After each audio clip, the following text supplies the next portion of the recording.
Ladies and gentlemen, welcome once again to the Student of the Game. I am Kyle Nash, the Student of the Game. And listen, if you're here, chances are you like talking about sport, and we are here to do precisely that this evening. Very interesting event tonight.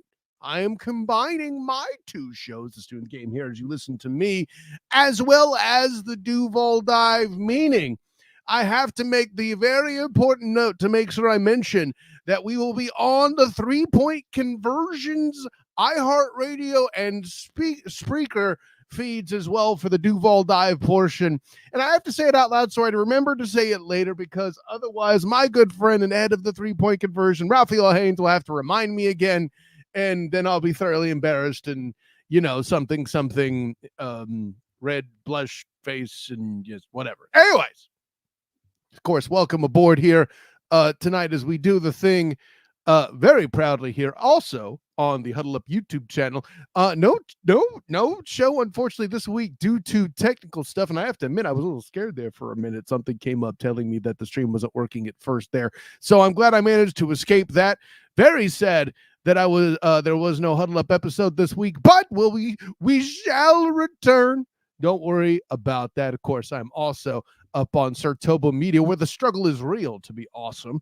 You might have seen my first streaming action on the Pro Sports Fans app as a media caster, so check that out here soon. By the way, if you check out the Jaguars fan chat, you might just see a little something tomorrow night, but more on that later. That'll be for the Duval Dive portion of the show. Travis Holmes, of course, will jump aboard to talk some action for tomorrow night, Thursday night's game. So if you happen to be listening to this later, there may be some stuff that's a little less, current, depending on what point you listen to it, but that'll be specific to the Jaguar content and Thursday night for the Duval Dive portion of the program. But don't worry, I'm sure Travis will help me with the rest of the picks as well. And of course, here shortly, we'll also have my guy, Matt Murschel of the Orlando Sentinel. About got time to check in and get some intelligent talk about college football. It's been a bit since we've had Matt in. Got to get realigned and recalibrated here a little bit before the playoff committee comes in and starts doing its thing. And hey, listen, so long as we're not talking about Iowa in the top 25, I'll be a happier camper. Good luck with that. Well, maybe Matt Murschel can explain to me why I should be taking Penn State more seriously. That'll be one of my several questions for college football for Matt Murschel once he jumps in. However, let me go to this.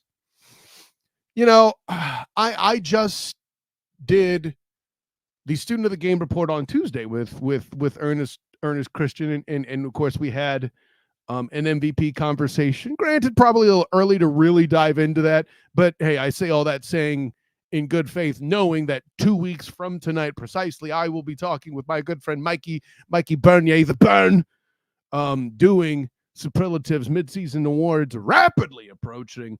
That'll be fun stuff there too. By the way, speaking of simulcasts, look out next week. The Student of the Game report of Earnestly Speaking podcast will be here in this spot tonight, next week. So look for that. I have to do a magical trick where I'm going to be in two places at once, as the Orlando Magic will have their season opener hosting the Rockets. I will be there for that. So nonetheless, there will be a show next week. It just might be pre-recorded action there, and it'll be the Student of the Game report that I normally do with Ernest Christian here in this slot. So look out for that. Hey, got to find a way to get EJ Christian on this show sometime. That's what we'll do there. But this is me just taking a quick aside, appealing to my media brethren, and I hope I don't sound too goofy to Matt Murschel, who's in the digital green room waiting to come in here very shortly. But guys, girls, ladies, fellow football analysts and enthusiasts, okay? Right now, today, it's looking to me like this is the year to not pick a quarterback to be an NFL MVP. Hear me out. I know. But they touch the ball in every play, and they're just so gosh darn important. I know. I understand all of the above. But there are too many players that are making impacts away from that are carrying that quarterback's performance or making their lives look that much more easy. And listen, I'm a 49er fan. I'm a Brock Purdy guy.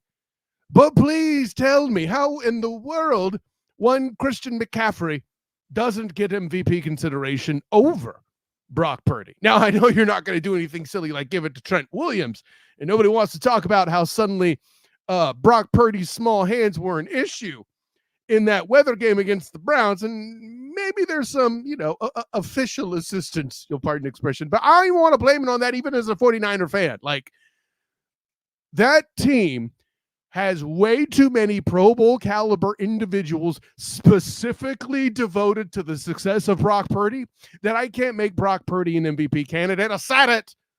Christian McCaffrey there too, an example of a non-quarterback addition. You don't like that? How about we keep it local here to my state of Florida? I've actually had people giving me free Tua advice and making him an MVP candidate. No, I can't sign off on that either. We've listen, I've mentioned the stats on this show. Tua Tagovailoa has the fastest release. His ball is the furthest in the air per pass, or at least that was true 3 weeks ago or something like that. I have to be honest, I'm not up on my fastest quarterback release numbers this week. My bad. I'm just a lazy student of the game this week, perhaps. But don't anybody tell me that my guy Tyreek Hill isn't the reason for that. This guy is on pace to break 1,000 receiving yards within the first half of the season. Now, I think it's got to be something silly that happens, like he's got to average 186 yards in the next 2 weeks. And I know that's a tall order and a high bar, but let's be honest, people. No one's prepared to thoroughly rule that out either. Now, will I think that'll happen? No. But are you taking a 2,000-yard receiving season off the table from Tyreek Hill? No, you are not. And the only reason that may not happen is because Jay Waddle's on the other side, perhaps. I can argue that. But at the end of the day, try to convince me that Tua Tagovailoa's life and numbers aren't made easier by the existence of Tyreek Hill. You can't do it. And I think I said it on Tuesday that my third ranked MVP for consideration was one Patrick Mahomes II. Yeah, I know it's kind of a cop-out, but if you want to pick a quarterback to be considered, it's him, and it's probably Josh Allen at this point, though I can see why you wouldn't put him in place. I've even heard some whispers of Jared Goff. But don't tell me at this point in the season, and I know it's still entirely too early, but folks, if the consistency of this kind of a performance from non-quarterback players can maintain, especially considering other guys who we were talking about that were on that kind of a pace, right? Nick Chubb and Justin Jefferson, both on the shelf, were guys that were performing like this. And now they are unfortunately unable to complete the season question, right? The fact that if this kind of performance can be maintained throughout an entire season, just the act of having the wherewithal, or call it dumb luck for my Harry Potter fans, 5 points for Gryffindor for just dumb luck. If you make it through all 17 games of the season and can maintain a performance like that over a quarterback who has literally 5 dudes, 300 pounds plus, whose sole job is to protect him from harm, you got to really consider that. I call it a plea. It's less of an intro and more just a begging of the media world who has MVP votes in the NFL. Please don't just lean on it being a quarterback. I know you all have busy lives, and it's really hard to cover a team closely. It's really hard to cover a league closely as your career. I appreciate all of that, but keep your minds open. I beg you. Now, with the themes of open mind coming in here, I always have some individual who come in to school me a bit to get my mind right to talk about college football. And I'm hopeful he can open my mind to some topics so I don't say so bitter on them. I'll be blunt about that. Of course, that wisdom comes from the Orlando Sentinel national college football writer, Matt Murschel. What's going on, my man?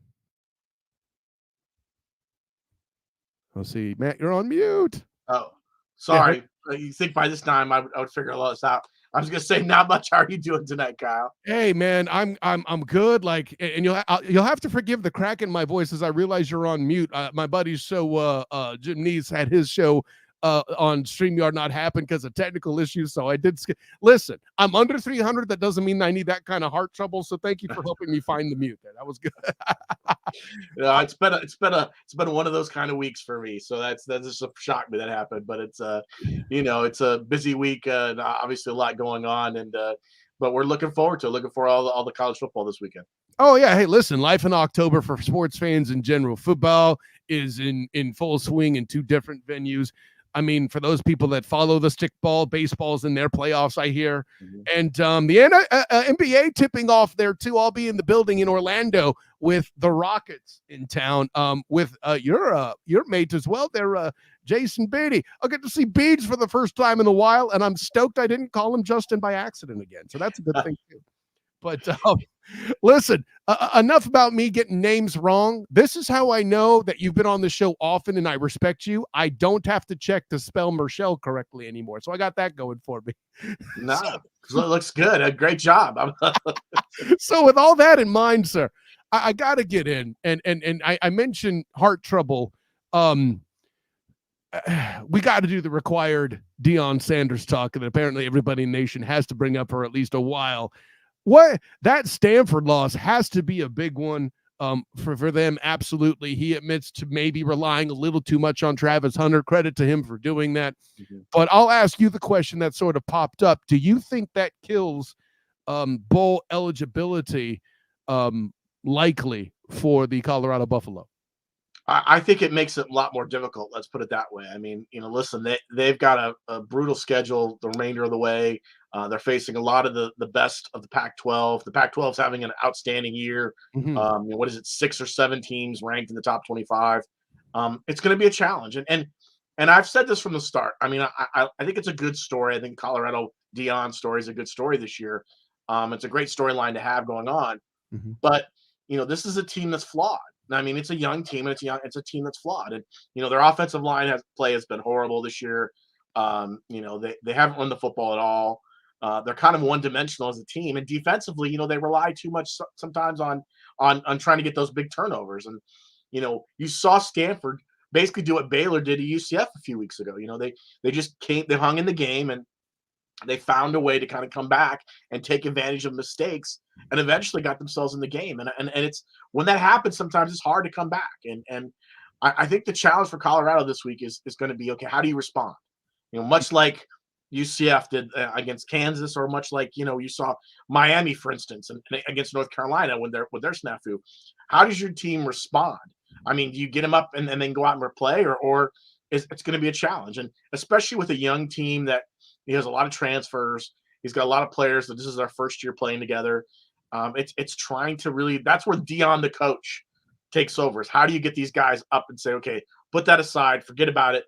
Let's move forward and try to get some games. Because if you're going to try to be bowl eligible, you're going to have to play 2 pretty perfect games against some good teams in the next couple weeks. Right. I think Arizona is the most attainable, but like of the other 4 remaining, it's UCLA, Oregon State, Washington State, and Utah.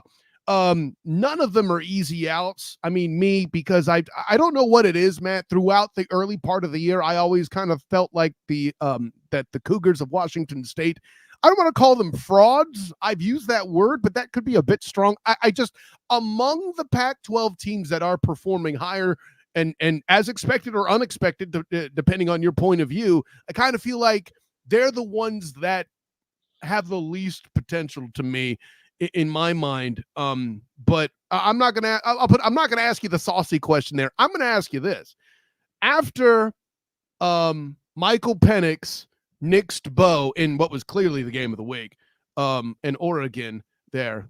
I had to make the Bo Nix dad joke. You know me by now, man. But with that in mind, I also see FSU still ranked ahead of them.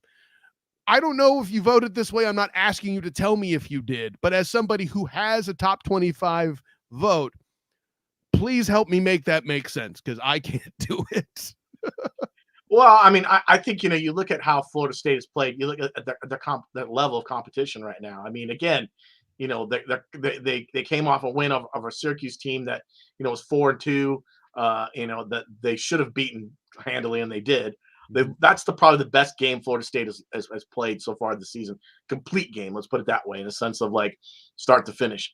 Washington is right there. I mean, again, I think, if you think about the Washington-Oregon game, if Oregon hits that field goal at the very end, which they should have completed, we don't know what would happen. Maybe Oregon comes back to win, maybe Washington comes back to win. So that's kind of, I think, why I think you saw Washington land where they land. I also think there's probably a little bit of East Coast bias. I mean, I think there's some voters on the East Coast who probably look at some of those Pac-12 teams and think, okay, they're going to end up knocking each other out, eventually down the road. They're nowhere near as good. That being said, I think Washington is probably the best chance that the Pac-12 has of getting a team in the playoff. I think Michael Penix is probably, going into my mind, is the top Heisman Trophy candidate, right now, based on his performance. You could say what you will about Caleb Williams. I thought Caleb Williams against Notre Dame was probably the most pedestrian he's looked in his career. So it's a challenge, and I think that's where Washington's going to have to keep fighting and keep winning these games to prove that they deserve to get there. Now, it's going to be tough this week because Florida State plays a ranked Duke team, and if they beat Duke, they're probably going to move, stay where they're at, or maybe move up depending on what happens with Ohio State and Penn State. So it's going to be a challenge, and I think that's where the Pac-12 has had over the last 3 or 4 years, is trying to impress voters enough to get themselves in the position they are in. Well, and I think an element of this is why the Pac-12, or part of why the Pac-12 was led to disband, right? Like you mentioned the East Coast bias being a thing. Listen, I've talked about that as long as I've been podcasting, even going back to the previous edition of the Student of the Game pod that went for 10 years. So like I get that, but it's hitting me even more real. Follow me on this, Matt, right? As somebody who covers games at the extent that you do, and somebody has the audacity to throw a 10 p.m. kick up there. I mean, it's just, listen, you're not doing yourself any favors. And great, I know the schools don't control that. It's the TV that does. But as the Pac-12 gets more ingrained into some of these more easterly conferences, you kind of feel like that'll pull them in to the mix a little bit better. So these kind of overlookings of a Florida State taking on an ACC, which I'm well critical of, compared to another powerhouse Pac-12 team in a lightsaber duel that would be better than anything these whiny Star Wars fanboys have seen lately. Like that, the fact that's getting annoyed is frustrating. You have to think, right? Yeah, and I mean that's why it's going to be interesting next year when USC and UCLA and Washington and Oregon are in the Big Ten. Because the Big Ten is going to want to push for a lot of these games, for those noon kicks, those noon TV spots, the noon and 3:30 slots. They're going to want to have those games showcased there. And, so you're going to have a lot of these West Coast teams now all of a sudden, they're going to be kicking off at 9 o'clock in the morning on local time to be able to have that opportunity. But it's going to be huge for them because, again, you're not going to be sitting around at 10, 11 o'clock at night going, boy, I can't wait for that Pac-12 after dark, where no one's going to be watching. And, it really has hampered them in the past, decade or so. Think about in the Heisman race. I mean, they've had some great players out there, but a lot of people on the East Coast, a lot of voters especially, aren't watching those games. They're just picking up highlights the next morning because, okay, that's fine. Look, he had a great performance. We'll see what happens. So it's tough. That's why the SEC does so well. I mean, listen, there's no doubt that, noon kick for the SEC game against an Alabama and an Auburn, let's say, that does a lot better than a Pac-12 showdown at 10 o'clock at night. You're going to always get those eyes. So it's going to be interesting to see how that kind of changes next year. And I think it's going to give them a big boost no matter what. And again, I think once the Pac-12 you start seeing some of these teams step up, you're really going to see how maybe some of that separation, I mean, USC being beat by Notre Dame this weekend didn't help their cause, but again, Washington continue to play the way they are, I think will help them in the long run. Yeah, well, and let me reach back to another little tidbit you dropped there. Of course, Caleb Williams. I mean, I think it's funny. I as much as I accuse Joel Klatt of being a West Coast homer, and as much as he's defended USC's defense and the effort to improve by Lincoln Riley, him making the statement that the defense had so little to do with the loss, and Caleb Williams having so many turnovers, 2 of them immediately turning into scores for Notre Dame. It feels like this is just, listen, Caleb Williams has been balling for what, 18 months with great talent? Is this a situation where, listen, I'm asked to carry this program every week? I had one bad week against another up and coming group that, had the target on our backs. Not taking away from Notre Dame, they are playing in what I would argue is their toughest schedule in half a decade, Matt, and they're doing a pretty good job. Coach Freeman's looking good. He may get the team to 10 wins. They're on pace for that possibility. All of that, but do you feel like this is a single game anomaly for Caleb Williams? Like, I don't feel like he's been solved. He just had a bad game, right? Well, I think he's had a bad game, but listen, I mean, this is what's the symptom of Lincoln Riley's teams. I mean, going back to Oklahoma, I mean, essentially, he had to build an offense that could outscore the team they're facing every week because their defense wasn't very good and their defense would have problems. It's the reason why Oklahoma struggled to get in the playoff, every year because, there would be a game where all of a sudden they would get into a shootout and it would be 45-42, and you'd have to hope that Caleb Williams had a great game, to carry you, to that point, whereas your defense wasn't helping you out. And again, I think there's going to be, until they make that decision, until Lincoln Riley decides, I've got to change defensive coordinators. I've got to make a concerted effort to get a good defense. I just don't think USC is a playoff potential team. I mean, you can only ask Caleb Williams to do so much. And eventually what happens is teams start to figure out guys. And that's what Notre Dame did. They said, listen, we're gonna come blitz you. We're gonna throw different looks at you. We're gonna make you uncomfortable. And he threw those picks, and then Notre Dame was able to convert those into points. Listen, when they go play, USC plays, Oregon or Utah this week, for instance. Right. Utah's going to take advantage of that. That's what Utah did last year. They did that perfectly twice against Caleb Williams. So that's where I think Caleb is starting to get a little bit frustrated with this idea of, okay, I've done everything you asked me to do. At some point, the defense has got to step up and make some plays. You got to shut some teams down, and we'll see what happens. Imagine USC with like Oregon's defense, for instance. I mean, if they could stop some people, I think they would be bigger blowouts, and I think they would be higher ranked. But again, you can only ask Caleb Williams to do so much. Now, do I think he's out of the Heisman race? No. I mean, I think he'll put up big numbers. I mean, that's just Lincoln Riley's system a little bit, and Caleb has used it really well, so he'll be there. But again, another bad performance or something like that will knock him really off farther down, and eventually, this is why it's so hard for a player to win back-to-back Heismans in the history of the sport, because it's just, you almost have to be perfect the second time around, because voters aren't going to give you the benefit of the doubt. They're going to say, okay, we already given it to you once. If you're not perfect this time around, we're going to find someone else to give it to. Right. And they usually and the other thing too is it's not just that aspect to it, Matt. Like, let's say you do as good. And this is, we talked about this earlier. You might remember I had mentioned Michael Penix being a dark horse. If there's a guy that's going to be the number 2, I thought it was going to be him. And then he made me look really smart this past weekend. No disrespect to Bo Nix. I just like making that Nixing Bo pun. It flows. But listen, I had thought naturally that with Lincoln Riley allegedly doing as much as he did on defense, I thought Caleb Williams' numbers were going to take a natural degression, and that would be enough to kind of get Michael Penix in there. I never foresaw, hey, here's 20 points against Notre Dame. So, I mean, I think that's why it looks bad, is because it came at his hands like that. He didn't lose that shootout that people would have expected. I think that definitely matches it. And I know I'm saying some of the same things you did, but I also needed an opportunity to take our victory lap that we acknowledged Michael Penix as a factor back in August and September. So there's that.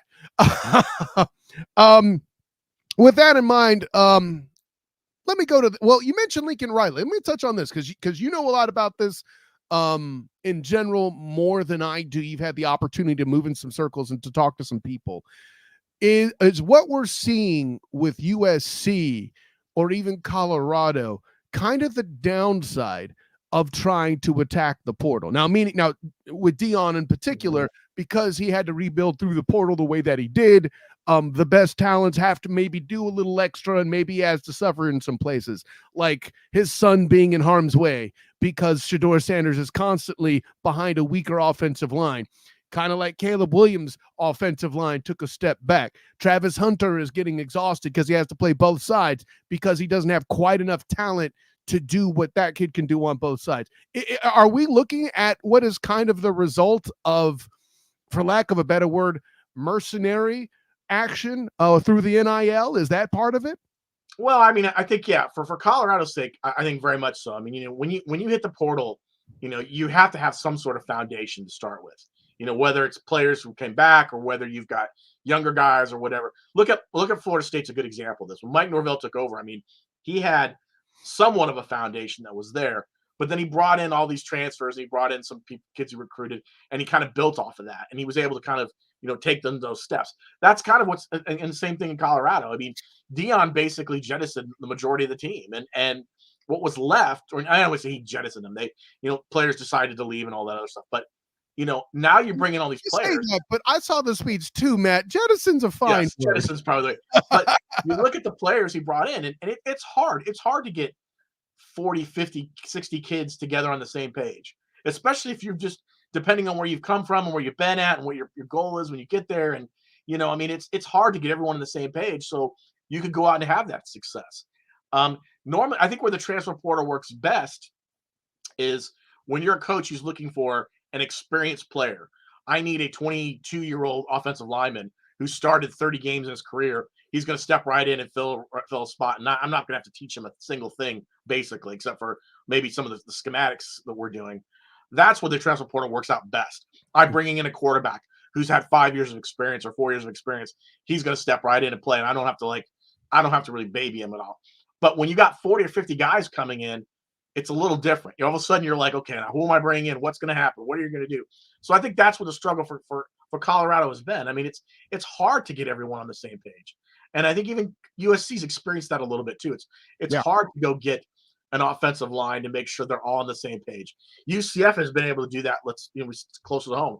I mean, they brought in some offensive linemen that were basically guys who were in their 22, 21, 22, 23 year range, and you bring them in with the idea of, I need you to step in and fill this hole up because we don't have enough talent, either recruited wise or whatever, that we're going to be able to do that. So it's a challenge. And I think that's where Colorado's experienced a little bit of this. I think it'll get better for Dion again, because some of those players will be another year. They'll be a year in the system. They'll get better, stronger, faster. USC's the same way. USC's problem to me is more just, like I said, is a defensive schematic play. I mean, They just aren't playing up to their potential. They have enough talent on that team. You should be able to play a better defense. They're not playing at that level. And again, some of that is also portal. Maybe you're not going after the guys in the portal you should be going after that could step in and be that solid, secondary cornerback, safety, nickel guy who can make a play that you need to be made late in the game. Maybe you're not going after that because your focus is on offense. Maybe you're going off the transfer portal to get, more receivers, more running backs, more whatever. That's where maybe some of that emphasis needs to be kind of switched a little bit. But that's what happens when you've got a coach who's both those guys are offense. Well, Lincoln's an offensive-minded coach. Dion's got defense in his blood. But again, you also understand how things are going. So it depends. Also, leans a little bit on the coaching staff as well. Yeah, no, I think the point has been made by others and very well by you here about Lincoln Riley's struggles. I mean, it's very interesting that Coach Venables there in Oklahoma seems to suddenly have defense a little bit more figured out. Is that all it took? Was a couple years out of Lincoln Riley's grasp there? I don't know. Maybe that and having Dylan Gabriel healthy and actually seeing him throw a game-winning touchdown, a very new experience, depending on your fanhood, for example. No, I'm not throwing shots. I'm just stating facts. But see, it's I like, too, that you cite UCF in there, because first of all, for one, I have to quote Jeff Sharon of the Black and Gold Banneret saying that the portal giveth and it taketh away. And sometimes it doesn't giveth the right thing either, right? Sometimes there are some transfers that are touted and just don't lock in. But I like that you cite UCF's offensive line. I forget the award consideration that they're being acknowledged for as an offensive Joe Moore Award, which is like top for offensive line. And I know some of UCF fans were kind of surprised by that, but I mean, they got it because, are mentioned as one of the 23 teams because, again, they're together, they're playing together. And if they didn't have some injuries, who knows what this offensive line might be at this point, but it's difficult. But you're right about the taketh and, giveth and taketh away. I mean, even UCF going back to, you look at some of their transfer, people they brought in on transfer portal. Not all of them have been successful. And again, you live with that and you wait and see what happens. In some cases, you're just bringing in a body and that person's just going to be a depth person on the depth chart who's going to help out when you need someone on special teams. So it just depends on what you're looking at for. Or sometimes you lose a Jeremiah Jean-Baptiste as your linebackers get worked in the run game in the Big 12. Not mentioning any specific examples, but that's a specific example. No, and for all those that wonder about the offensive line, you really think that RJ Harvey has been continuously getting top performance running games by osmosis? No, give the fat guys credit. Forgive my bias. I'll show my credentials again with the painting from Aaron Evans there. I mean, it doesn't get any more offensive linemen than that, does it? Anyways, so here's the big thing I really needed you to come in with, because you heard my intro, bringing you into the room, calling for an open mind. Sir, I am going to practice what I preach. I'm trying to keep an open mind. Somebody needs to convince me why I need to be worried about Penn State as an actual playoff threat, because I am not. Help me find it. I mean, they've played a lot better than they've played in the last couple of years. I think this is a more complete Penn State team. The problem is when they get to face Ohio State, they can't get the things to work well. I think, what is James Franklin, 1-8 against Ohio State? He has a really problem against the Buckeyes. This is going to be his best chance. I mean, I'm not an Ohio State believer this year. I mean, I think they have some issues. I think that the idea that Ryan Day's pulling the us versus them card on a team that's been in the playoffs, the last 5 of the last 6 years. I mean, that just tells me that he feels like this team needs a little bigger of a boost. They're playing better, Ohio State is, but so Penn State's got a chance. I mean, but the problem is they're going on the road. They're at the shoe. It's going to be a challenge for them. But if they pull off the upset of Ohio State, then all of a sudden things change dramatically in the Big Ten, because Michigan now is either still the favorite, but now Penn State's got to face Michigan down the road, and that could change very much what happens in that race. So I need to see more out of Penn State. I mean, their schedule has been okay. I mean, they beat Iowa. I mean, and Iowa's, if you get 8 points, you beat Iowa in every week. So I mean, that's how bad Iowa is. So I think that I need to see more out of them before I would put them in like they're a playoff contending team. But they are playing better this year than they've played in the last couple of years. More complete team, I think. Well, and I guess you said a lot of stuff there that I absolutely agree with. I guess I'm veiling my actual gripe. Penn State at 7 makes sense to you, because it doesn't to me. No, I don't. I think 7's a little much. I mean, I would think maybe a little farther down, but again, a lot of this is voters look at conferences. They look at how strong the Big Ten is, especially the East, with Michigan and Ohio State, and that's why you get a little bit of a push there.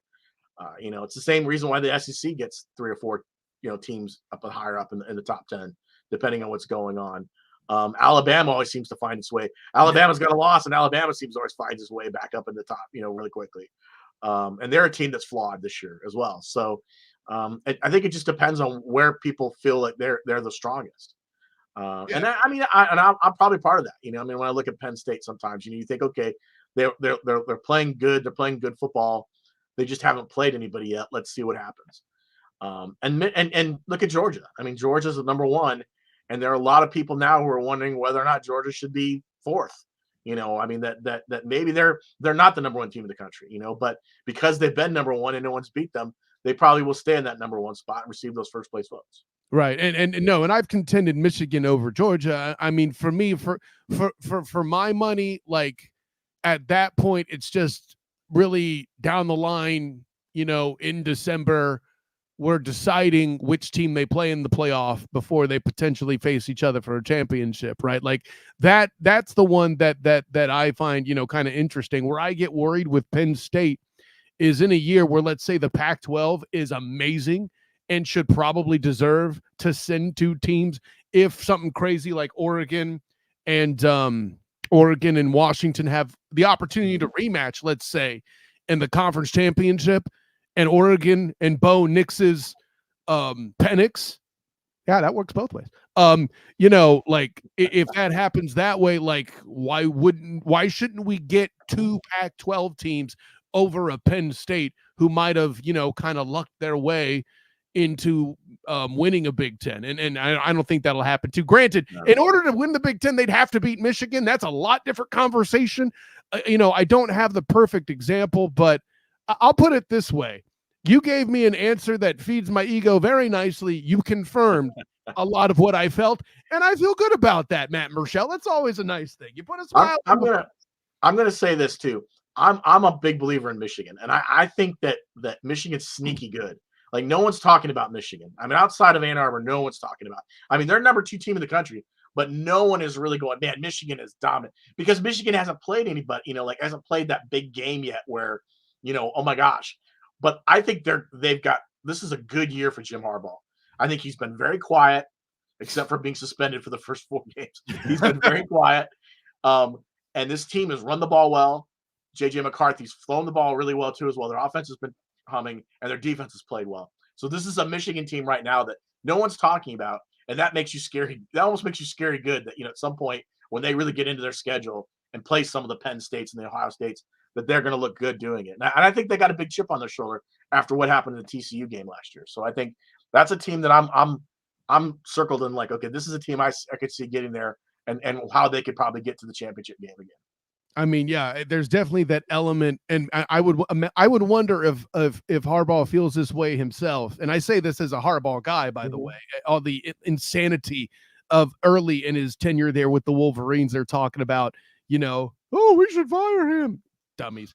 But you know how fans are, short for fanatic, blah blah blah. But I feel like if he doesn't get at least to the national championship game, and unless the opponent is Georgia, which the argument can be made, he should still win that game. Yeah, I'll just say, if he doesn't get the national championship this year, barring some injury catastrophe or anything like that, you would have to think Harbaugh, among others, would consider that a disappointment with how they're performing, right? Yeah, I would think so. I think considering how they were last year and then getting this year, how they've played so far, and that you would think they deserve to get. Now, they're still talking about him, and the school is still hammering out a deal. I think they would love to get him locked in for a little longer. But I think you're always going to get in the offseason. If he wins a title, there's going to be a lot of attraction for him for the NFL. There's going to be a lot of pull. A lot of teams are going to want to bring in a guy like Jim Harbaugh and see what he can do back in the NFL. So it's going to be tough for Michigan to try to have that happen. But if he falls short again, it's going to be disappointing. What happens? Does he come back? How do you handle that? So it's going to be kind of but it's a conundrum that a lot of teams would trade in a heartbeat to have, is to be talking about getting to the next title game and what's going to happen next. The infamous good problem to have, Matt Murschel. I agree with you 100%. Last one before I let you jump here and you can get back to doing what you do so well. Marvin Harrison Jr., top 3 Heisman prospect, yes or no? Yeah, I think so. But receivers are so tough to win the Heisman. I mean, you have to have not only an outstanding year as a receiver. Generally, you have to do other things. You have to be a returner. You have to be, you have to kick returns. You have to do something else to kind of stand out. Because when you look at the offensive systems that are run right now, it's always going to be quarterbacks. And very once in a while you get a running back because someone has a big year, but it's usually quarterbacks because they put up big numbers. Right. So for a receiver, you have to almost do something special. I mean, you think about guys who won, like Desmond Howard, who won, like as a receiver. Desmond did other things. Desmond returned punts and did some other things. And that's kind of where he was a major factor. Tim Brown, when he won the Heisman for Notre Dame, he was also their punt and kick returner. He had 3 or 4 touchdowns that the year he won it on returns. So you almost have to do something extra special to be, to stand out. It's difficult. And I think it's not a flashy position that a lot of people sometimes love to vote on. They'd rather see like a guy who puts, 30, 40, 50 touchdowns on the board. Sure. A guy who maybe has, 12, 15, something like that. Hear me out, though. Here's the story aspect that he has handled that he's uniquely qualified to have as an Ohio State player, right? Now, granted, not guaranteeing these things happen, but for one, there's the storyline of C.J. Stroud is gone, and he still does amazing things. I think that should count for something. And two, if they beat Michigan, you got to think that's going to get some people's attention. And that game happens late enough in the year, it'll stick in people's craw. Is that a nutty theory? I don't think you No. I mean, it's a good theory. But I mean, and I'll say this too. He's also benefits from the fact that, let's say Penix is still the leader in the clubhouse, and then the last 3 weeks of the season, they've got to play, whatever, their schedule gets tough, and he loses a game, and he plays badly in one game and loses a game. That could drop you out all of a sudden, just like in any quarterback. All it takes is one game to have, where you lose a game and you throw a couple picks, and all of a sudden you fall out of that list. And if you're, like you mentioned, you're Marvin Harrison Jr., you all of a sudden you find your way in that top of that group. You've got to have outstanding games. He needs a big game against Penn State this weekend. He needs a big game against Michigan. He needs big performances in the spotlight for Heisman, for people to be like, oh, okay, he's there. Because like I said, it's just really tough. That's why defensive players rarely win the Heisman, because it's not a week in and week out thing. I mean, it's hard for as a defensive player to have, an interception every week, or it's 2 or 3 sacks every week. I mean, it's just so difficult for that to happen. And I think we're so ingrained to want to go with quarterbacks as the the Heisman winner. But I would love to. I've always said this for years. I'd love to see other people win the award.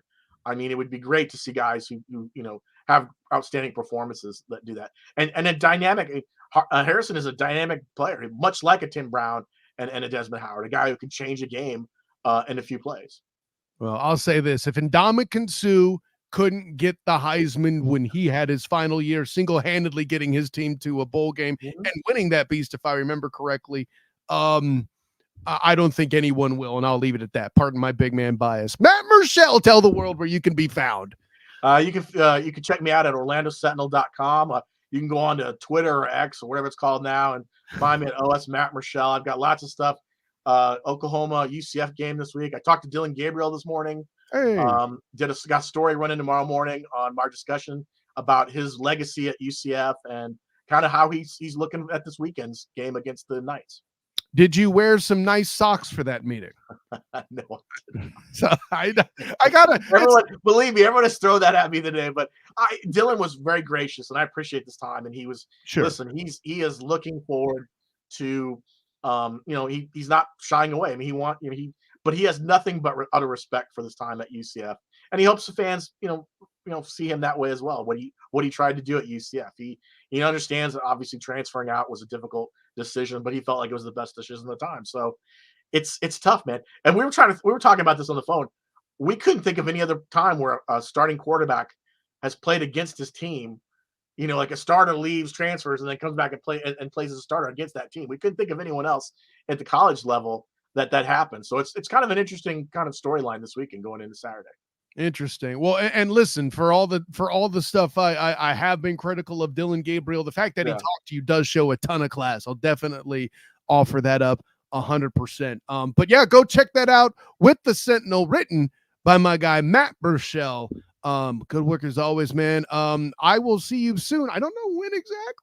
Yeah, you're pretty busy. You're keeping busy, man. I mean, I know I haven't seen you ever.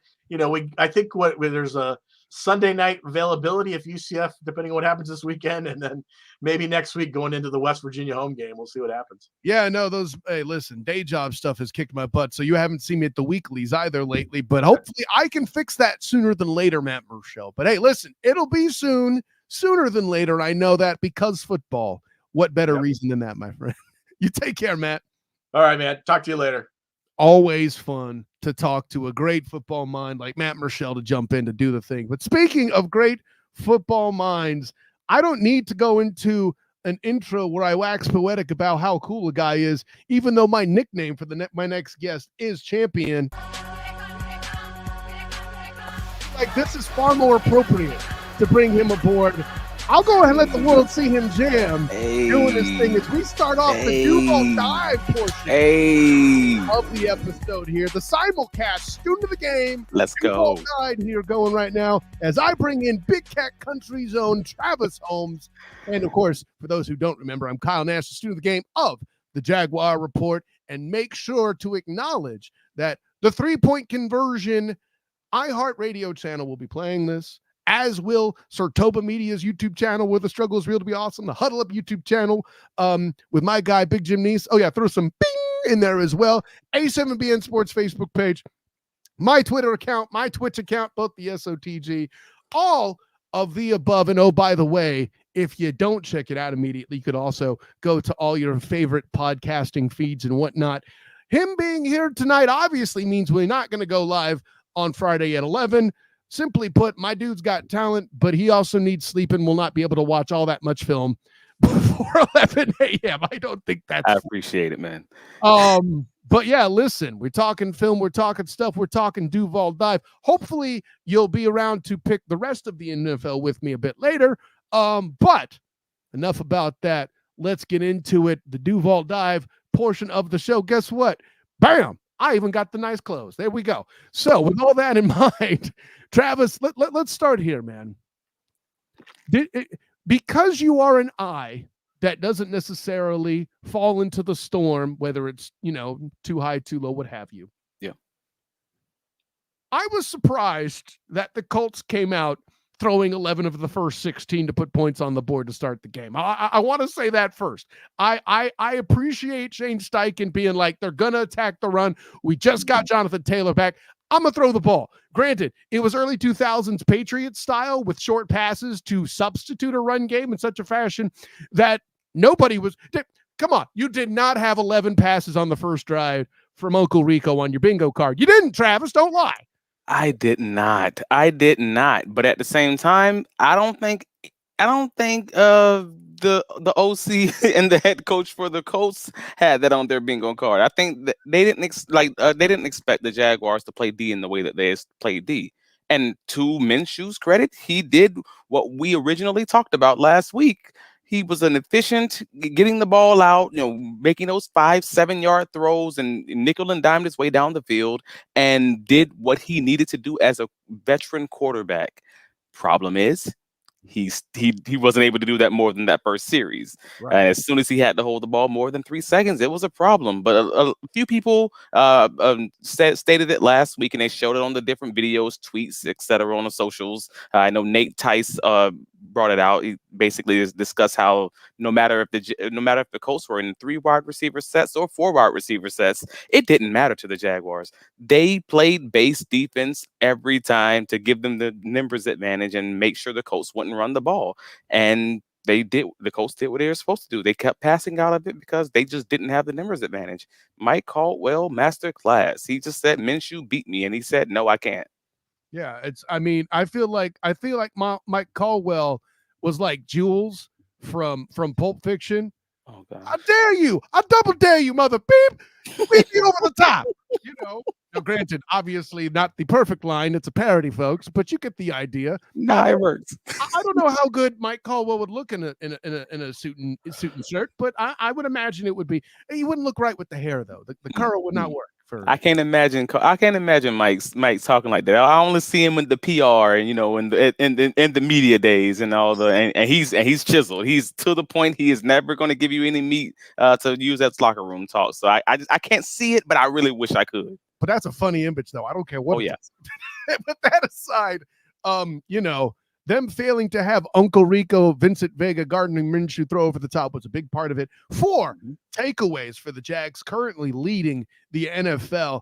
This team as a defensive unit is, I'm going to use the term kind of carrying what's going on. There have been unclean offensive goes, and I think the one time the defense had a bad game was the one they lost, and it was 2 key plays against Tank Dell. But listen, I tried to warn people about the Texans. I put them at 7 wins. It is what it is.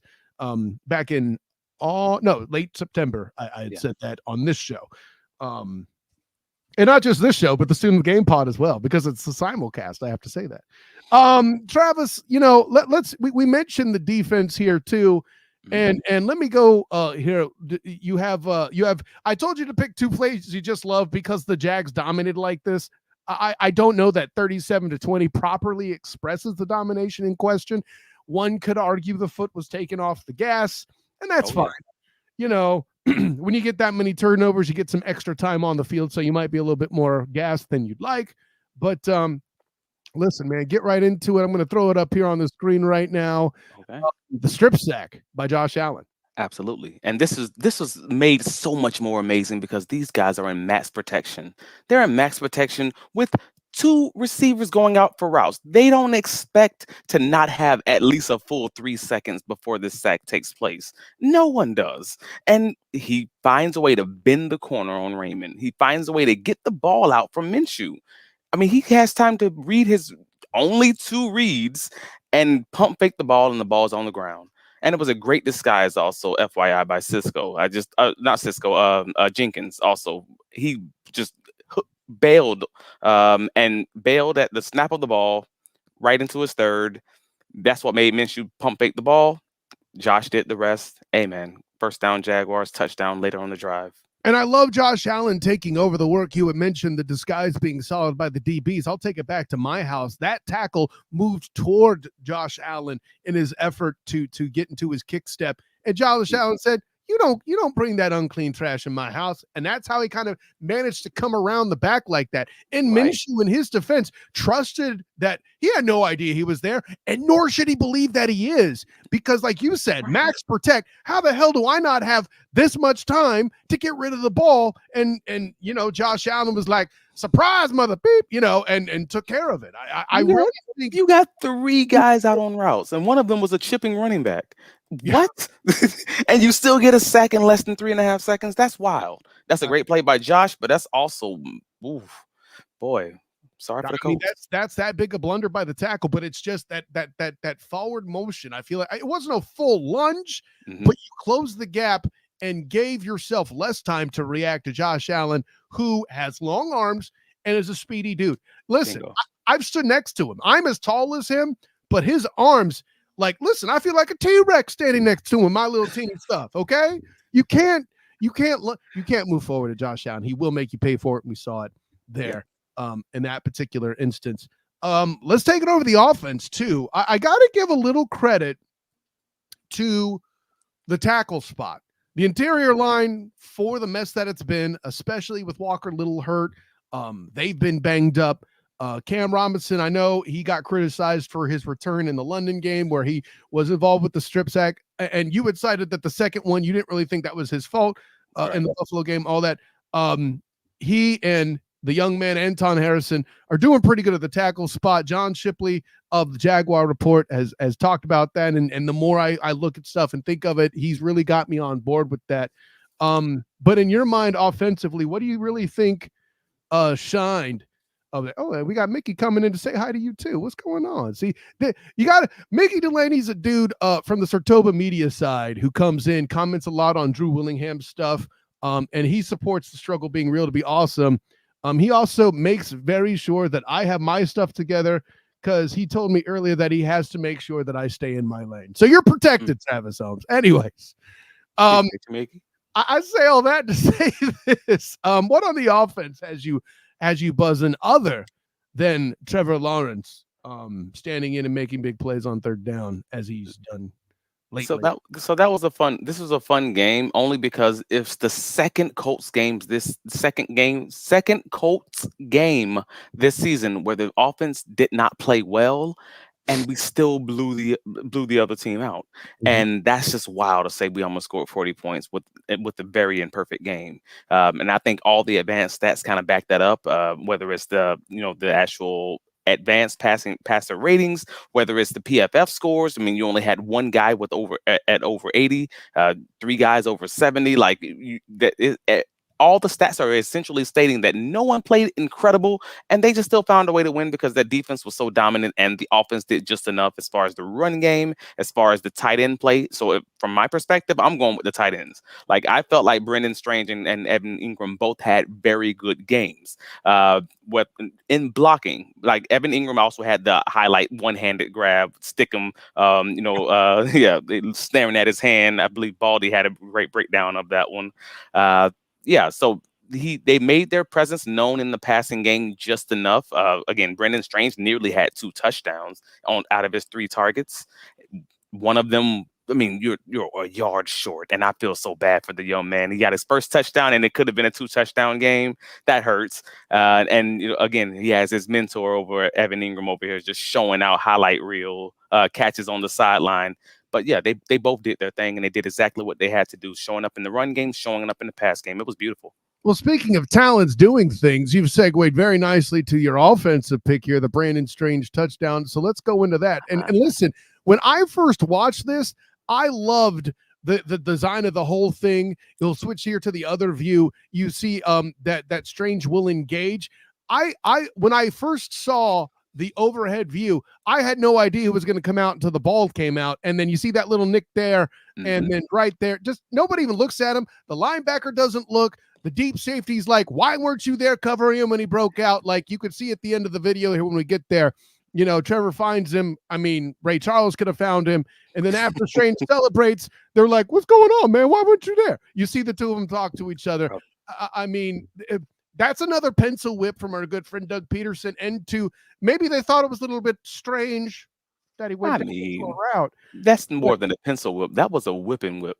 Like that the old line, if you saw that pocket, I wish we could rewind it. If you could look at that pocket. Just play it again there, Travis Holmes. That pocket looks like the pocket when the Jaguars played against the Texans and we had Chason rushing, if you know the play I'm talking about. No. There is no one close by Trevor. Trevor is literally on his fourth read, and he is back there smoking a Newport, drinking a fort. Like, he is just having a day. Look at this. There's nobody by him. He could have gone back to his first read and gone through all of his progressions again.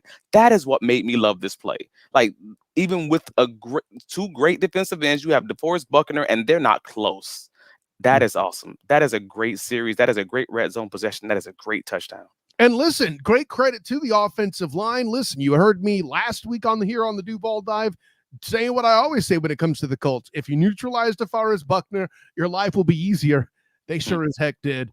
And by the way, silencing Jonathan Taylor. Granted, he did have a nice little 40-yard jaunt on a short pass, but that's bigger than anything he did running. What was it? 8 carries for 19 yards? Yeah, not a stellar day. And that's just above $1 million, or just below $1 million a yard for those that are keeping track. If you're taking his annual salary into this one game, honestly, that's not fair. I'm making jokes, but listen, I mean, right now in the past 2 games against both the Titans, which granted it was his first game back, I get it, and against the Jaguars here, who now after this game are giving up only 75.1 or 0.3, something like that, yards a game, are just quite a juggernaut to try to run the football against. But Travis, let me do you one better though. Please. Because if you're only looking at the running back yards and not the added quarterback scrambles and things of that nature, the Jaguars are giving up less than 60 yards a game on the ground. Look at that. Right. All of a sudden, it's just impressive. And I dare you. I double dare you to try to run the football, especially you, New Orleans Saints. Now, a Thursday night game, it's a short week. Physics get strange and all of that. Trevor's injury may be a factor. They've taken Nathan Rourke, much to the joy of the Duval Devout, off of the practice squad. He's going to be signed in as the third emergency quarterback in the event that both Trevor and CJ Beathard are knocked out due to injury. Rourke can go into the game. So that's the rules on his being elevated in such that he is. But you hear me mention CJ Beathard. That's because they're the wording, they're confident. And I said this on Mark Moses' show on 1560 The Fan AM in Melbourne, that I felt like talking to Trevor after the game, after the hit and all that, that he was confident that he was going to play, but you never really know in a short week. And that's still kind of where we're at, I feel like, even on Wednesday night. But he has been practicing limited, right, Travis?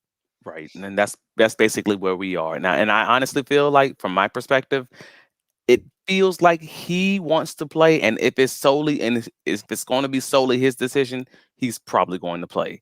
Yeah. If there is ever a situation where he ends up not playing, it's probably not because he can't play. It's because the coaching staffs, they just decided, based on whatever the field conditions were before the game, based on maybe how he was feeling when he woke up, maybe his stomach wasn't right. Like, I'm just joking, but like whatever it is, or they just felt like, hey man, this is not the best decision based on playing on this New Orleans AstroTurf. We'll hold him out. This, we can do this without. Sure, but I don't think it would be because he couldn't play.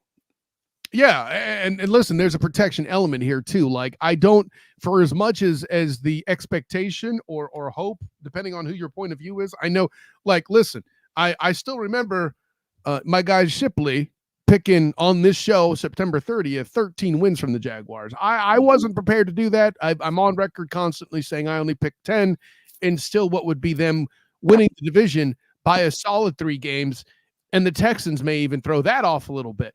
But the punchline being, you still need Trevor Lawrence to complete that 10 win run, I feel like. And right. Now granted, I had the Titans in a lot better straits than trying to rely on Malik Willis at quarterback and asking Derrick Henry yet again to put the team on his back offensively. That's a whole other question.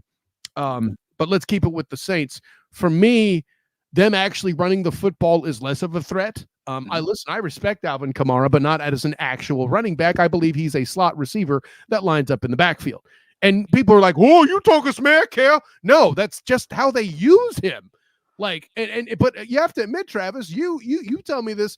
I feel like Kamara with that threat is far more dangerous against the Jaguars defense to be used in such a fashion, and they got to watch for that, right? Oh, absolutely. Like, if anything, that is the true threat against this team, because you're probably not going to run against them. You're just not. And Alvin Kamara also hasn't had that one huge rushing day, like you're used to seeing him in past years, at least so far.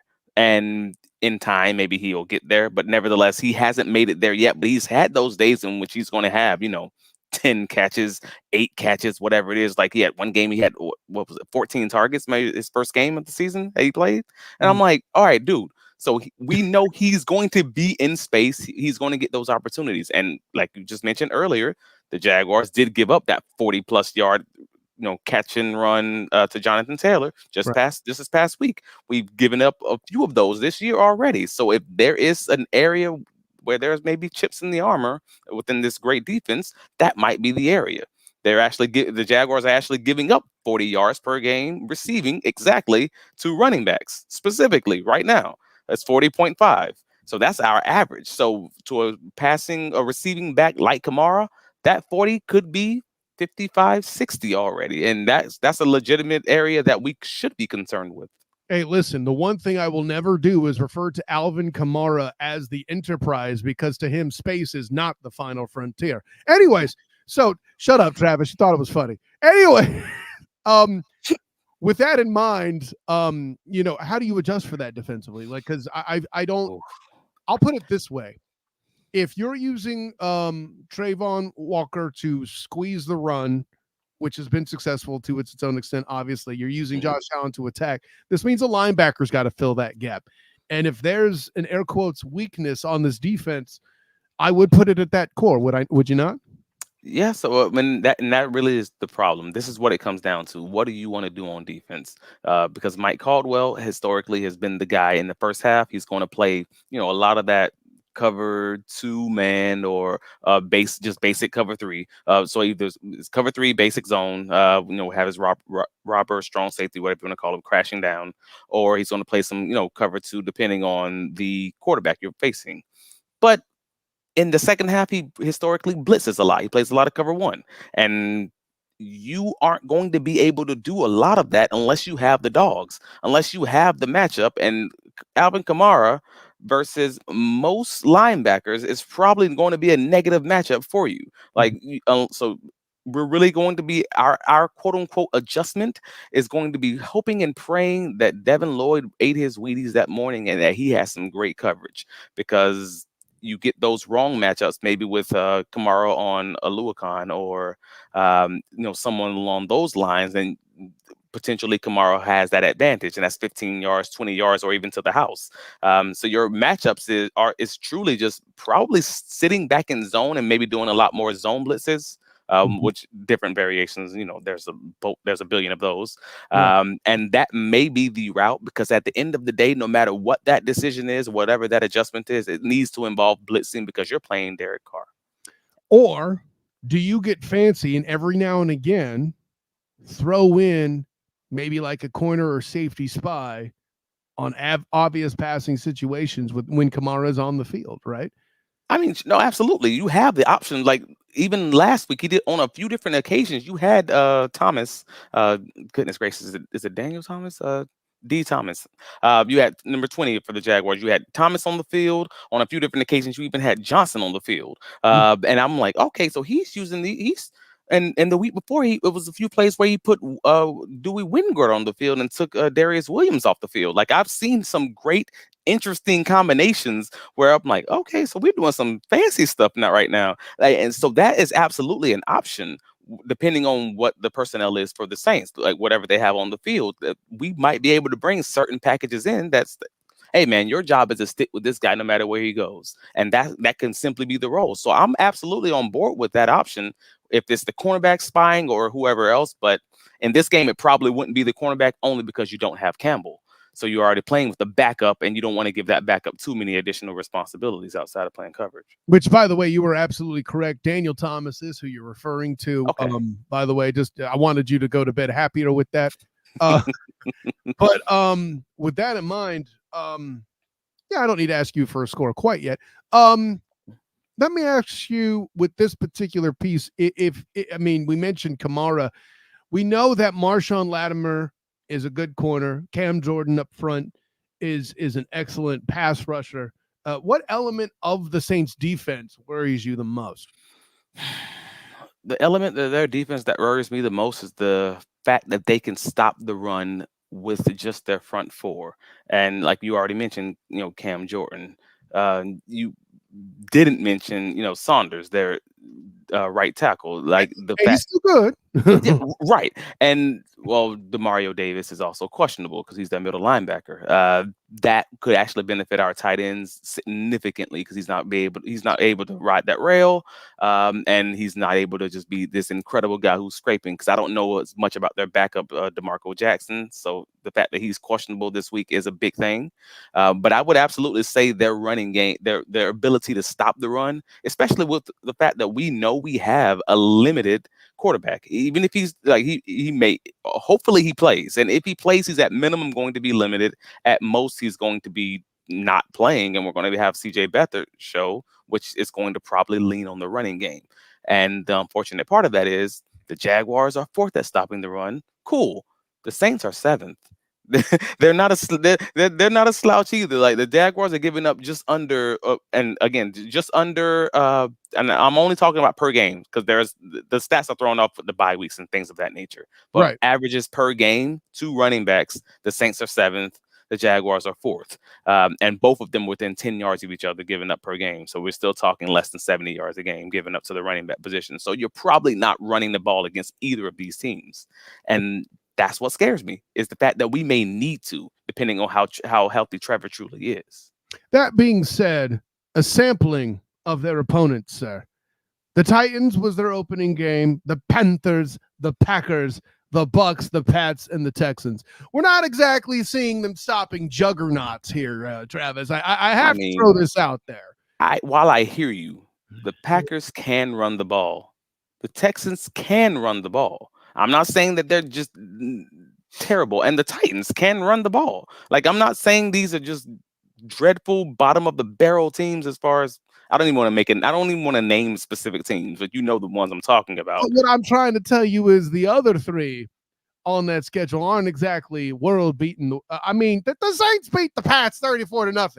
Come on, bro. I do understand. My only point is even if they're playing these dreadful teams, even if they're playing the worst teams in the world, they gave up 90 yards total rushing yards to running backs for the Titans. They gave up 59 to the Panthers, 45 to the Packers, 72 to the Bucks.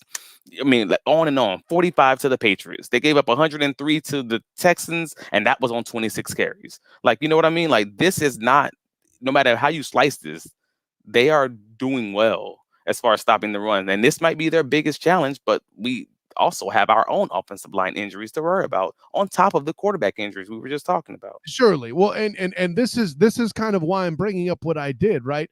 Devin Singletary and Damian Pierce and company were good for 120 yards rushing. I got to give credit to D'Amico Ryans and his coaching staff for going that route and staying with the run game and all of that. I think that needs to be accounted for. Now, granted, the other problem is the Texans don't have the same sort of receiver core. You would think that they would be going for, to attack with the run more often than they do, but they got the Stroud kid. Maybe the Saints defense is kind of spread thin in that way. To your point, I really think what'll make the difference is the protection. Travis Etienne, I believe, will be challenged with that part of it, as well as Evan Ingram. But what I see in front of me is, if you want to try to get Ridley and Latimer one-on-one, cool. Let's say he's successful all game. I don't think the Saints have the defense to lock up everybody in the air. And if, so they can't exactly stack the box, not that they would try to do that, and I don't think they have enough up front to just pin down Travis Etienne. And oh, by the way, this dude could leak out just like Kamara. I think there's so much balance offensively. It's going to be a challenge for the Saints, regardless of the running numbers, especially when they have things that can attack. And I have questions in their statistics. To your point, right? Listen, they attacked the king himself, Derrick Henry, and respect to it. They only won that by a single point. All that stuff. Now, granted, that was kind of a weird game because that was an interception, but a turnover fest. That in itself has a whole lot of anomaly in it. The Saints got the first turnover from CJ Stroud. I mean, they fumbled it right back, but but they did get it, and that was his first one of the season. And that's that protection point I make, though. Yeah, and he did not look comfortable in that game. And the fact that you stated that you don't think that they necessarily have all the dogs, essentially, to match up with this balance of an offense, I don't disagree with you. But I don't know how much it matters if that defensive front is dominating and that's the question. And I think we're on the page there. Like if the Jags are going to concentrate on anything, like I said, Evan Ingram's going to be asked to get involved. Travis Etienne's going to be asked to protect. Mm-hmm. Not that he isn't now, but I think there's just a little bit more spice and pepper on it. A, facing this team. B, short week, and C, Trevor being limited mobily as well. This is the 1 week I will say, Trevor, don't you dare run to pick up that first down. Because I think we're gonna treat it like the Chiefs game. That's exactly when we had a hobbled Brandon Scherf, and we had basically all three in the middle were all just super hobbled and everything else, and there was a lot of chipping and the tight end staying in. It's going to be a lot like that, and you saw how that game went. It was a low scoring affair with a lot of three max, generally around three receiver routes, and that gives the edge to the defense, unfortunately, when you only have the three receivers, because then you just can roam and read his eyes or kind of do what you want to do. It's just to find the action. So that the Chiefs end up having a good day that day and help the Jaguars to 9 points. I do hope that is not the case in this week. Well, you've cited low scoring being a thing. Tell me what you think the score is going to be there in NOLA on Thursday night. I do believe the Jaguars will still walk out of New Orleans with the victory, but I do believe it's going to be lower scoring. I don't even know what the over-under is on this game so far, but I'm going with 20-17 Jaguars victory. 2017. Okay, yeah, no, I can't diss that. I have it a little higher than that. Just because every time I thought it was low, here they come doing what they do, and then I thought it would be a shootout for the Bills and the Chiefs, and look what we got there, right? Yeah. That all being said, I got 30-20 Jags. I think the difference actually comes down to the Trevor Lawrence's ability to protect the ball better than Derek Carr. I don't think Carr drives all that successfully. And with this defense doing what it does, even with the alleged lack of a pass rush, you know what team has two defensive backs in the 8-way tie for first place with 3 interceptions? The Jacksonville Jaguars with Andre Cisco and Darius Williams. Your boy Rashawn has one too. Rashawn Slater did his part on Sunday as well, getting a pick. So you still feel comfortable without Campbell playing? I do. Buster Brown obviously is going to have to take that mantle for a good week, and that receiving core for the Saints, Chris Olave, Rashid Shaheed, Mike Thomas, Alvin Kamara at the backfield, etc. They're no slouches. How do you feel about that?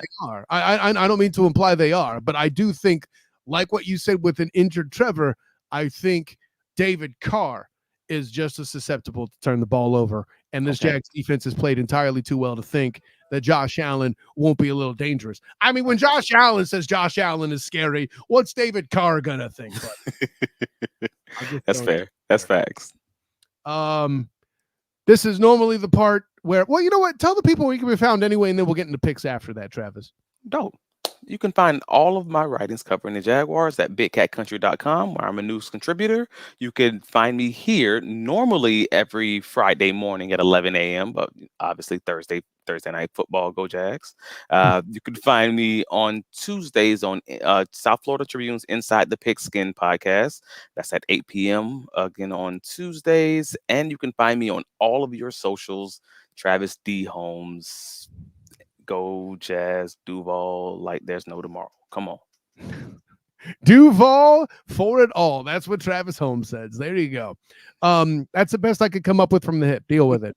Anyways, it's the reason why we picked Thursday night the way we did first is so now we can pick the rest of the games for the evening. By the way, strongly recommend you not watch this game. The Raiders head over to Chicago to battle the Bears. Travis, who you got? Oh, gosh. Raiders and the Bears. Do I have to pick somebody? Can they just tie and flip a coin? I guess we're going. It's the Raiders with the backup, potentially the backup quarterback, or even O'Connell playing. There you go. Oh, I'm still going. I'm going Raiders because we don't know if Justin Fields is going to play. He's probably not. Taking the Raiders on the road, I'm inclined to do the same. Justin Fields being injured. Limited is one thing, out is a whole other. Either way, I too have Josh McDaniels and the Raiders on the road. Feels weird, but that's what I'm doing. Yeah. The Browns battle Uncle Rico and the Indianapolis Colts. Travis, who you got? Hey, man, that Browns defense is something serious. And that's saying something after he just got done getting mollywopped by the Jaguars. They may not have to score 10 points, man. I'm going Browns. I, too, have the Browns. That defense is serious, and I felt that way before that Niners game. I knew it would be close. I didn't know that 3 of the top players would be hurt and the refs would be involved. Nonetheless, I see the Browns winning that game. How on earth the spread got to 7 in Browns-Niners, I don't know. A lot of people who don't know better apparently bet a particular way. Bills, Patriots. Okay, we don't have to pick that one. Yeah. No. It's always a chance, but no. Yeah. One time. This isn't the Little Giants, okay? Speaking of the Giants, the Red Tails, Commanders head to East Rutherford to battle the New York Giants without Daniel Jones. Travis, who you got? Well, is it without Daniel Jones? I thought he practiced on a limited basis today. Well, hey, listen, it should be without Daniel Jones. I don't know. No, I didn't see if he was limited. I didn't see that he practiced today, so that could change it all. Whatever. Interesting. No, that's an interesting one. Because if I'm keeping it real with you, because Daniel has not played the greatest this year. I don't think I'm being crazy saying that, but I actually do have belief in him against this defense. If Daniel Jones plays, I actually have the Giants winning that game. See, here's the thing I'm going to go with, and I don't listen. Nobody wants to pick this game. Probably pick bet the under if you're that kind of guy. Mm-hmm. I'm gonna side with Eric Bieniemy on this one as the not coach of the year in 2022. Gives up the game at home to the Red Tails. I have the Commanders. The Falcons and the Bucks. Travis Holmes, who you got? Oh, let's go Baker. Come on, Bucks all day. I like that you're supporting Baker. For me, it's about the fact that it's not Desmond Ridder. I too have the Bucks. It just sounded better to say let's go Baker, even if I don't actually believe it. See, listen, here's my own. Yeah, first of all, it was far more rhythmic. It gave me the opportunity to continue to be critical of Desmond Ridder. And I'm with you, though. If we find out that Taylor Heineke's starting that game, immediately change my pick to the. Yeah, we talked about that weeks ago. The week that he comes in, I am betting on the Falcons all day. I think he is so much of an upgrade over Ridder, and I don't understand how they don't see it. Well, I just work here, Travis. The Detroit Lions and Man Campbell head over to Baltimore to battle Lamar, Demetrius Jackson, and the Baltimore Ravens. Travis, who you got?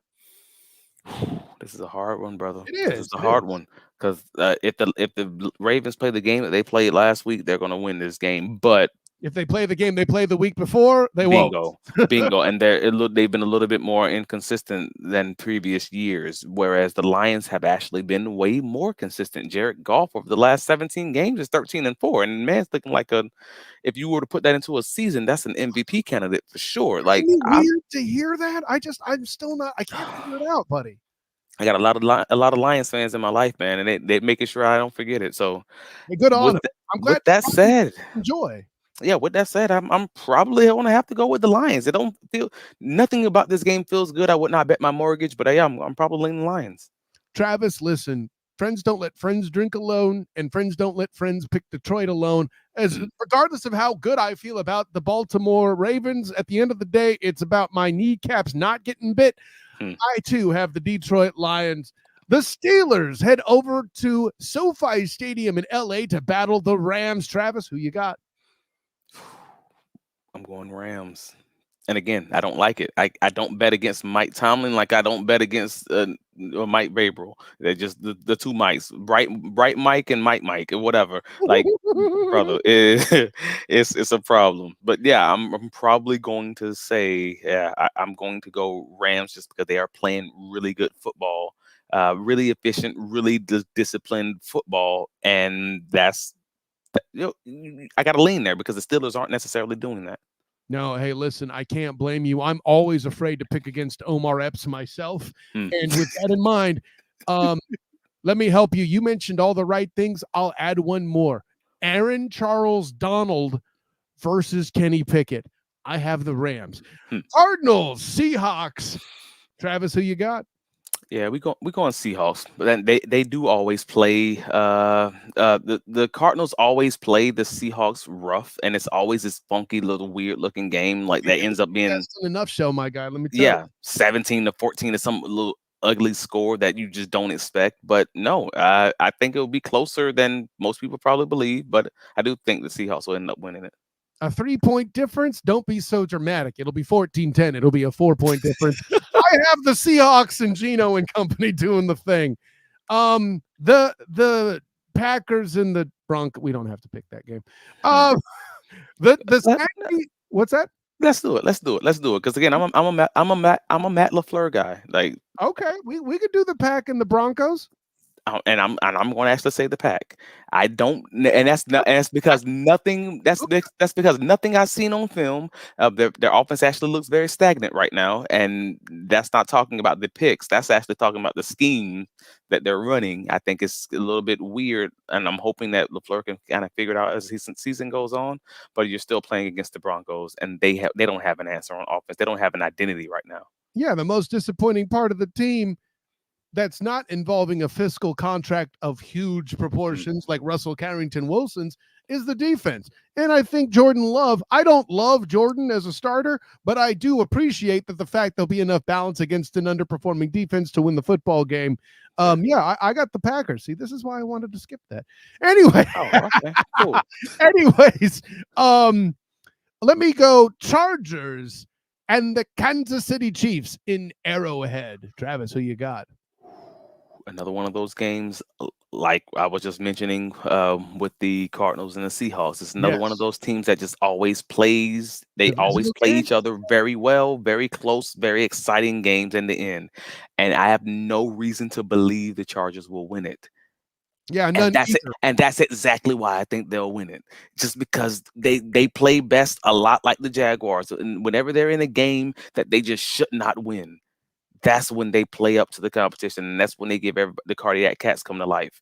And the Chargers in that way are very they're very chargery. They're going to bungle when they should win, and they're going to win when they shouldn't. And that's literally my only way, because they are a really solid team. They've been playing games well, and then they just get to the end and they just drop the ball on the ground and they just bungle it.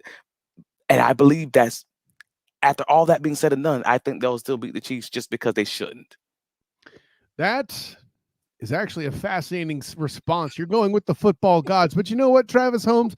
If you end up being right, I'll take all the texts and the I told you so's and the whatever, because you, sir, are a braver man than I. I have Patrick LaVon Mahomes II, but not because of Patrick LaVon Mahomes II. You know the matchup? I think that's the real difference maker here. Andy Reid versus Coach Staley. He's terrible. He's proven it time again. A defensive coach whose defense sucks. Help me with that. Can you? I don't think so. Mecole Hardman comes back into town. They got him back in a recent trade. Maybe he plays this weekend. Maybe he doesn't. I don't know. And by the way, it's in Arrowhead. Every intangible, I feel like, at the moment goes to the Chiefs on this one. And I don't know Michael Kelsey's status. I don't need to. I have the Chiefs. That's funny. We talked about this a few weeks ago, though. Like, that's one of the few things that I actually disagree with you on, because the Chiefs, all the data, all the stats say that the Chiefs in nearly every objective category play better on the road than they do at home. I know. So I lean towards, if they're at home, that's a disadvantage for the Chiefs. That's when they're more likely to lose. It's the weirdest thing. Against teams that have proper coaching and head on their shoulders, I would agree. Yes, against proper NFL teams, yes, that's true. And see, I don't want to give too much away, because in 2 weeks I do have my midseason awards with Mikey Byrne, but they're in consideration for biggest disappointment. I don't know that I've checked my box there yet.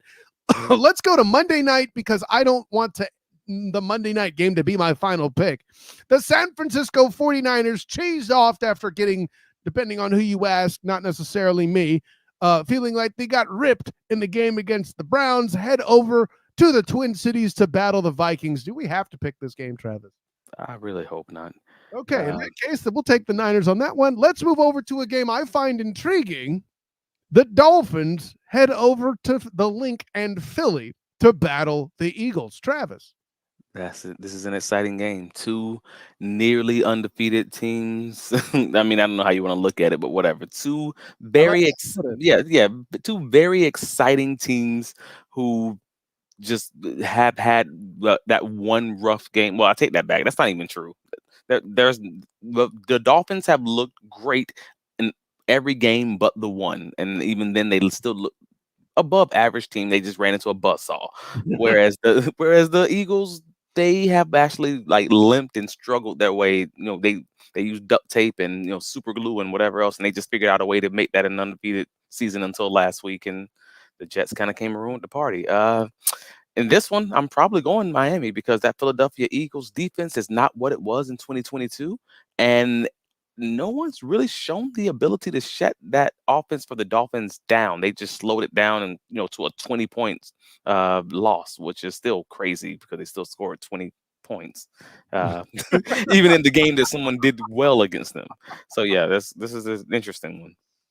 And it's not so much the fact that the Dolphins were slowed by a defense as much as their lack of defense allowed a good offense to flourish. Here's the thing, and Travis, there's no getting around it at this point.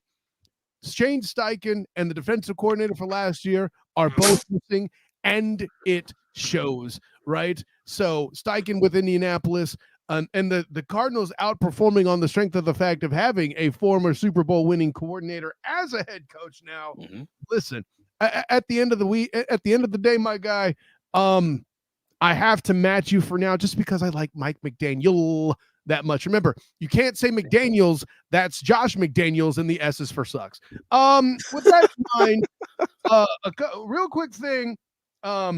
Mickey came in. He did not appreciate you picking the Giants. He thinks you're on the weed. He wants you to stay in your lane. You should have picked the red tail. Hey, man, if I was or was not, that don't mean I'm wrong. Afro Man still made good points in this song, high as hell. That's a great point, Travis Holmes. I never thought I'd see the day. Quote me. Wait, mark this. What is it? 129.15. Afro Man as a philosopher of wisdom. Sure, he's high as F, but he says nothing inaccurate in the song. There you go. Oh my goodness. You know what? That's a great note to end it out on here. As I give all my credentials as I do at the end of the episode, I'll do Travis a favor. I'm proud of that. The game. You can find me on Twitter, the SoTG. Find me on Instagram as the same on the SoTG. Find me on Threads, the SoTG. And also find me on Facebook as the Student of the Game. Check out my writings with the Jaguar Report, the 3-point conversion, both Jaguars pieces, obviously. Check out my work with the Black and Gold Banneret. The UCF Knights on Saturday face Oklahoma and their former quarterback, Dylan Gabriel. I will be writing my weekly edition of Night Class to talk about that performance where I grade them out and see how they do for the week. And then also post-game, the live reaction show Night Shift comes out there too. Check that out on the Black and Gold Banner YouTube channel and various other places. So there's all of that as well. Plus, normally on Fridays at 11 a.m., you see the Duval Dive. This is the simulcast this week, so we won't have that. But we will be back doing our thing the following Friday, leading into that contest. Travis, we need to be thinking about what we're going to do for the bye week, too. That'll be coming up there sooner than later in November. So that'll be fun. And yeah, we'll be previewing. We'll be kind of wrapping up the Saints game next Friday, not the coming Friday, but the following. And of course, talking about the Jags heading over to the Steelers for the Halloween game. And have you told the people about the simulcast? Have you invited the people to the live viewing? No, you're somewhere else. See, you're talking about the watch along that'll take place tomorrow night on the Pro Sports Fans app. So that'll be fun. Check that out. The latest thing I've been doing is doing the media cast. If you go in there now in the NFL Central chat, you'll see the AFC South Roundtable where I represent the Jaguars, of course. They still don't know I'm a 49er fan yet. That's a them problem. But yeah, with all that in mind, by the way, that is excellent service I see you getting there from your support team. That's fantastic stuff. But with all that in mind, of course, thanks to Matt Murschel for coming in, talking some college football with me. Thanks to Mickey Delaney checking in the comments, keeping me and Travis honest. Thank you, of course, to my good friend, the champion himself, Travis Holmes of Big Cat Country. Oh, by the way, Matt Murschel with the Orlando Sentinel. I think it's fair that I mentioned. And thank you to all the above for contributing to an awesome show for the night. But until next time, everyone, class dismissed.